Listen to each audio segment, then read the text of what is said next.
Libra, hi, welcome to my channel. So today we have a reading for you, no particular subject. We're going to do my version of a Celtic cross. At the end there'll be an opportunity for an extended where we'll dive in deeper. You can watch this for Libra, Sun, Moon, Rising, Venus, Mars, Mercury, North Node, or if any of those planets are currently transiting your 7th house, this could be for you. You know the drill, thank you for all the support, however it comes. Like, share, subscribe, comments, it all helps the channel grow, it's very much appreciated. Cross watchers, you're more than welcome. Message may well be for you. All the information is in the description box. Just hit the more button below, including the website link for private reads, as I am back, so they are available again. Yes, so as I've said to every zodiac this week so far, the main influence of the rest of this month is the Jupiter-Uranus conjunction in Taurus. Planet of expansion hits the planet of expect the unexpected.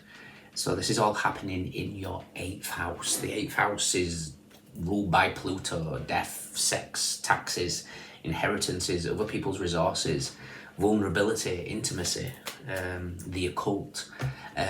So any of those themes could be playing a significant part in your life over the next whenever.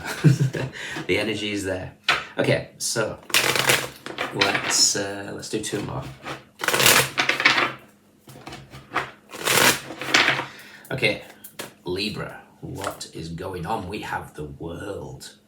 Ooh, the world is a completion of a cycle here. It's also Saturn. So let's see, crossing here.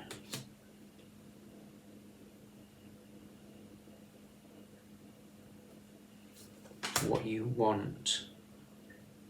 Not what you want, sorry, root of the matter. Recent past.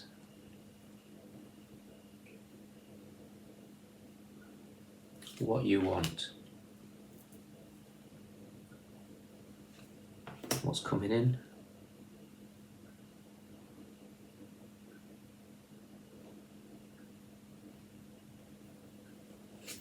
How you see yourself.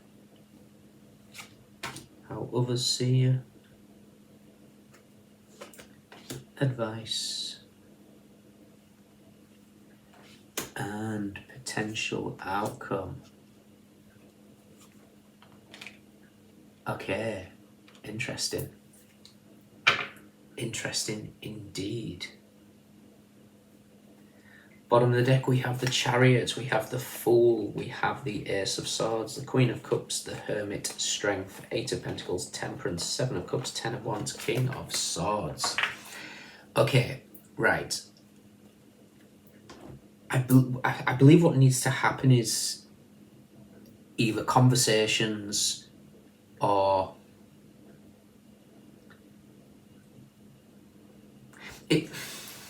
it's an odd one here. It's like I suppose it's based on vulnerability. Is this? It's going to be the 8th house deals with all types of intimacy. Intimacy into me I see. It's like, really being vulnerable and opening yourself up here. Wearing your heart on your sleeve a little bit, I feel. There's a need to embrace vulnerability. It's okay to be vulnerable. It certainly doesn't make you weak. So I kind of feel like you're being asked to be as authentic as possible here. Maybe sharing your feelings. And it's going to quickly show who is going with you in the next stage of your life. Because the world is completing a cycle. It's the last card of the major arcana. We start with the Fool, which is next to the Chariot, and it's like you're ready to get into the car. I'm speaking in metaphors here, or you could literally be ready to jump in a car and move somewhere. But it's like to get to the Fool, we have to complete a cycle, and what's in between this completion of a cycle and the brand new beginning is the Chariot. So it's interesting whatever the Chariot represents, and it feels like it needs to be highlighted something here. There needs to be, the Chariot is Cancer energy. Cancer rules the 4th house of home. It's also the mother. It's also that nurturing concept of, where is home? What is it you want? there needs to be a path that needs highlighting here. What is it you truly desire? Crossing you is the Two of Cups. The crossing position being the Two of Cups here feels like it's like somebody's even not, and this doesn't have to be romantic, this could be any type of relationship of some kind. Like I said, the 8th house is to do with other people's resources. It could be borrowing of this, it could be applying for loans or something like that, simple as that. But it feels like this, it's just like there's a need to embrace something, and it feels like being vulnerable. So for example, if you are struggling, ask for help, be vulnerable, it's not weak, in whatever format. So the Two of Cups in the crossing position, it feels like two people are on the same page, and it's because of a lack of either communication or a lack of being vulnerable, speaking true feelings. You know, perhaps to, again, I mean, I feel like I'm repeating myself here. You guys are the scales, you're the peacekeepers, you want everybody to be happy. And in doing so, sometimes you don't completely be your honest self because you don't want to upset people. And there's a need to just really share your feelings and be completely authentic here. And it's reminding me of, I'm not going to embarrass myself by saying her name, even though it's only 3 letters, T-O-I. No idea how I'm going to pronounce that. So I'm not going to embarrass myself. She's called T-O-I. The surname was begun with D, so you'll have to forgive me for not remembering the full name, but you can look it up if you type in what I'm about to say. But it was to do with vulnerability, and it was vulnerability is the only authentic state. It means you're being open for wounding, but on the flip of that, you're also being open for pleasure. You know, it's really kind of letting yourself go to be authentic and draw in the correct people. You might find this energy just makes you wear your heart on your sleeve. You might find it just makes you be vulnerable, and it might make others uncomfortable. But this is where you're going to see exactly who's coming with you. You're going to see exactly who's with you in the next stage of your life. Root of the matter is illumination. Something, this is an extra card that came in the deck. Illumination, whatever this Jupiter Uranus transit is bringing is a significant illumination of something. I believe it's to do with interpersonal relationships, how that closeness between you and somebody else. Is it a match? Is it not a match? You know, it feels very much focused on that. In the recent past, we have the Hangman. The Hangman is 12th house energy. It's Piscean energy. Piscean energy can, in its shadow aspect, can be self-sacrificing. You know, where have we self-sacrificed in trying to keep the peace? Where have we self-sacrificed our own wants and needs to appease others because we don't want to be seen as harsh or selfish or whatever? What you want is the Six of Cups. Six of Cups is a card of nostalgia, but it's like you want the lotus. I mean, I'm looking at the lotus here. You want some sort of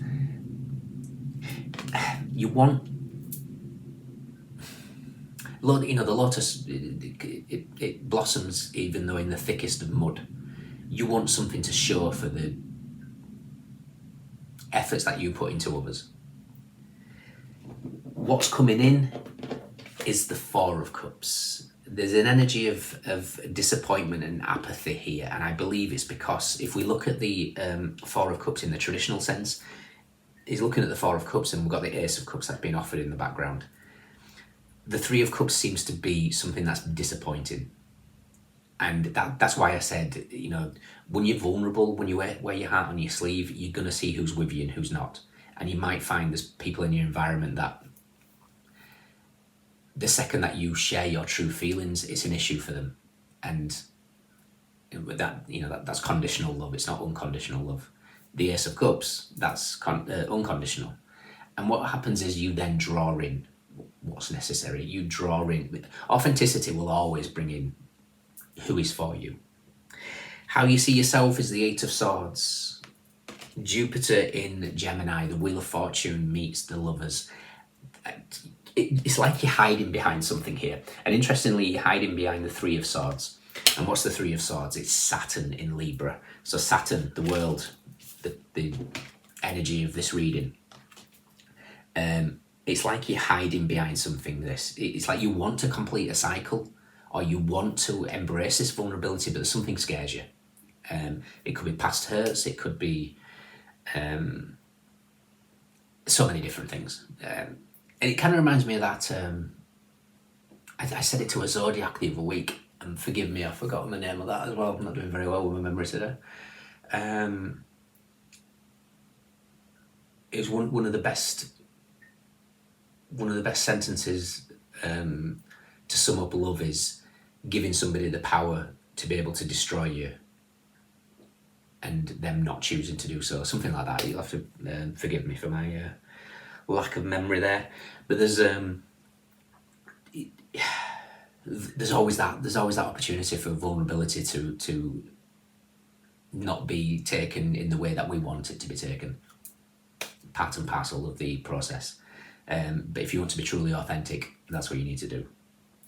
How others see you is the Hierophant. I kind of feel like that's the universe saying that this Taurus energy is going to really transform it. Hierophant is Taurus. This conjunction's in Taurus. So check out where 21, 22 degrees of Taurus is in your chart. If you do know your birth time, is going to be the focus of this. Like I say, for you guys as a Libra, it's in the 8th house of that death, sex, taxes, inheritances, vulnerability, occult. Your advice is Jupiter in your sign of Libra, the Four of Swords. Let Jupiter do its thing. Let this expansion of who you truly are come to the surface. If we look at it another way, Jupiter in Libra is the Wheel of Fortune meets justice. So divine timing, fate, fated contracts, fated people, fated events. The outcome is the Ten of Swords. It's the Sun in Gemini, so the Sun meets the Lovers. The Six of Pentacles, which is balance. It's the High Priestess meets the Hierophant with the Moon in Taurus. But we have the Two of Pentacles. So basically, I'm seeing here, with that Six of Pentacles being in the centre, and it's usually an unfair, in the traditional sense, it's usually an unfair balance in terms of the scales. In the traditional Rider-Waite, we've got 3 coins, 1 coin, 2 coins, so it's out of balance. And I kind of feel like what it's saying is embrace the unknown of where this intimacy goes. 6 of Pentacles, can it go the 10 of Swords? Yes. Can it go the 2 of Pentacles, which is it's living moment to moment, it's joy, it's change? Yes. Which way does it go? And the only way to do that is be authentic. The only way to do that is to be vulnerable, is to really throw yourself in there in the deep end, which is interesting. So we're going to check out the Wheel of Fortune, definitely. We're going to check out, I want to see where the High Priestess is, because we've got the High Priestess in the Hierophant with the 6 of Pentacles, and we've also got the High Priestess in the Chariot with the 4 of Cups, because it's Moon in Cancer. So Jupiter, Wheel of Fortune, High Priestess, the Lovers.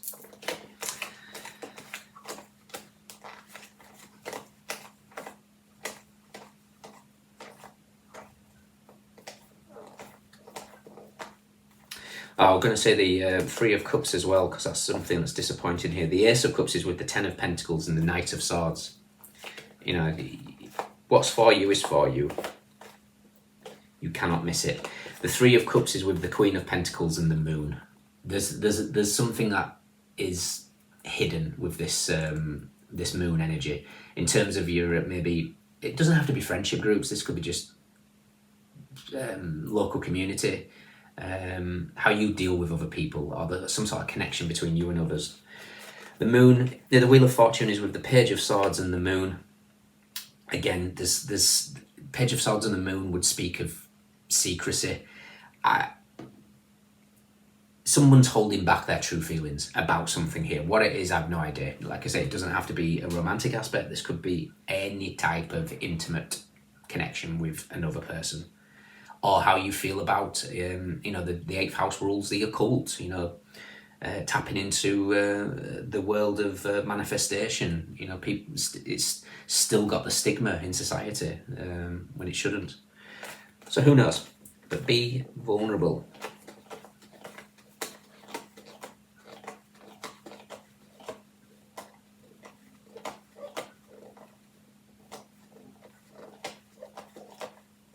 High Priestess is with the Nine of Wands and the Queen of Swords.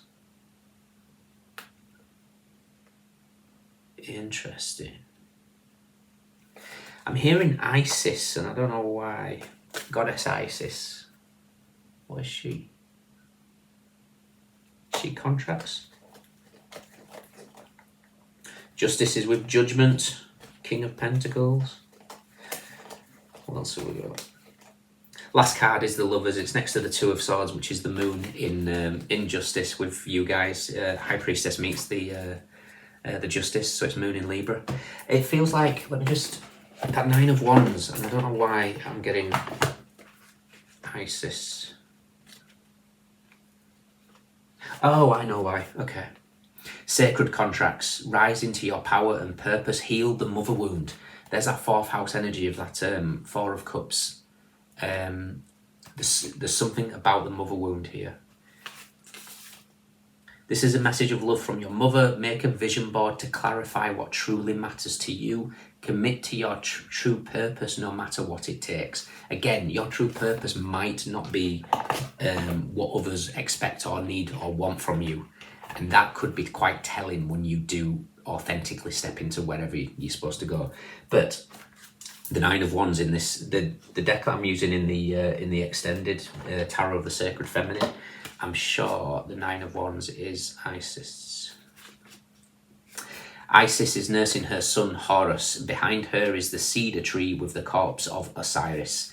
Motherly love is interrupted by death. Love gives us the courage to overcome adversities. Okay? Do what you love. Be what you love. Express what you love.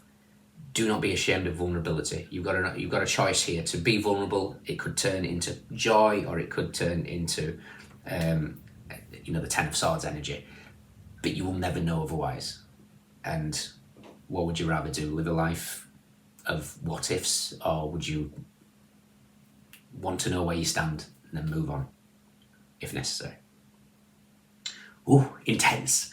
Okay, in your extended, I want to look at. What should we look at? Let's look at the illumination. We'll see what's getting illuminated. We'll take its energy, what we know, what we don't know, recent past, advice and potential outcome. If you can join me, fantastic. If not, let me know if it resonates. We have Capricorn, we have Venus in Cancer, we have Pisces, Sun in Scorpio, Moon in Cancer, Jupiter in Gemini, Taurus, Jupiter in Libra, Sun in Gemini, Moon in Taurus, Jupiter in Capricorn, Cancer, Gemini, Aquarius, Virgo, Leo, Sun in Virgo, Sagittarius, Venus in Scorpio, Saturn in Sagittarius, Saturn in Pisces. We have Cups, we have Swords, we have Pentacles, we don't have many Wands. Interestingly enough, all the way to 10 of Wands. Anyways, most people are there anyway. Look after yourselves. See you soon. Bye.